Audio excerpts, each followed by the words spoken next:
Hello, everyone. Today I will go ahead and be presenting Los Zetas Mexico. I will start off by the introduction. Los Zetas is one of the most notorious criminal organizations in Mexico, founded in the late 1990s by former member of Mexico's elite military forces, specifically the Airborne Special Forces Group, GAFE. These military-trained individuals used their skills to enforce cartel operations. Initially, Los Zetas served as the enforcement arm for the Gulf Cartel, helping them secure territory and eliminating competition. Over time, Los Zetas became independent and more ambitious for power. In 2010, internal conflicts with the Gulf Cartel led to a split.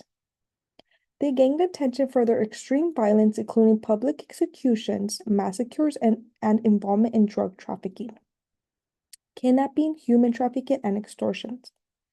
These violent tactics spread fear amongst local communities and authorities, which helped them expand their operations across Mexico and eventually internationally. I will go ahead and move forward to the history and evolution. Originated as mentioned, Los Zetas began as members of Mexico's military forces, which were trained in specialized military tactics. Their military training gave them a significant power to take over other criminal groups such as the Gulf Cartel. Being amongst them, they used their advanced combat skills and learned the Gulf Cartel drug trafficking routes. In 2010, the split in Los Zetas determined to make a split from the Gulf Cartel to make their own independent organization, which is now known as Los Zetas. After splitting, Los Zetas expanded their operations beyond drug trafficking to include kidnapping for ransom, human trafficking, oil theft, and extortion. Their ability to diversify and adapt to new illegal activities made them one of the most dangerous and influential cartels in Mexico. Los Zetas have infiltrated various sectors of Mexican society, corrupting law enforcement and exploiting vulnerable populations. Structure and operations. They were highly organized and hierarchical, similar to military units, due to being ex-military elites.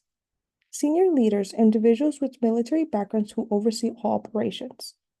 They had something called plaza bosses who manage cartel activities in specific regions to control the flow of drugs, enforce rules, and report to senior leaders. Los Zetas members mainly came from military or law enforcement backgrounds, responsible for violent and tactical operations, such as ambushes, targeting, killing, psychological warfare. They had a significant brutal execution method for public killing and beheading individuals to expose fear to enemies and the public. In addition to drug trafficking and involved in oil theft. Decentralized structures allows their organization to continue operating even if the leaders are captured or killed, maintaining the criminal enterprise. Recruitment and tactics.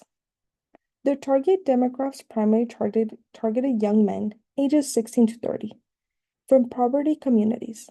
This have made them an upper hand to these individuals since they would be vulnerable and had economic problems. They would ensure them the possibility of becoming wealthy, which encouraged them to join, bribe them with money, protection, and a sense of power. These tactics Los Zetas was reinforcing was a promise for a better life. New recruitments learned combat weapons handling and cartel operation trainings to carry out violent tasks such as assassinations and kidnapping. Loyalty to the cartel. Many recruits become loyal to the cartel, leaving behind their moral values for their lifestyle that is offered. These families of recruits are often threatened if they try to leave or try to get help from the authorities, which keeps recruits loyal and under control. This recruitment process helps a cycle of violence, exploitation, and crime going, which helps Rosetta stay in power. Terror and exploitation in local communities. Los Zetas would usually disrupt local areas by using fear to control people. The cartel would take a new traditional practice called zacachuli, which is a brick oven to place in bodies pieces to cook. This helped them hide the dismembered bodies and create fear in the community. Another tactic they reinforce is forcing local businesses to pay extortion fees, threatening violence or death if they refuse. This led many businesses to close or operate under constant pressure and fear. People started to lose the trust in government due to them being corrupt or scared to act. These violence and control over businesses and local governments continue to strengthen Los Zetas, creating a cycle of despair in communities and control. Law enforcement and challenges.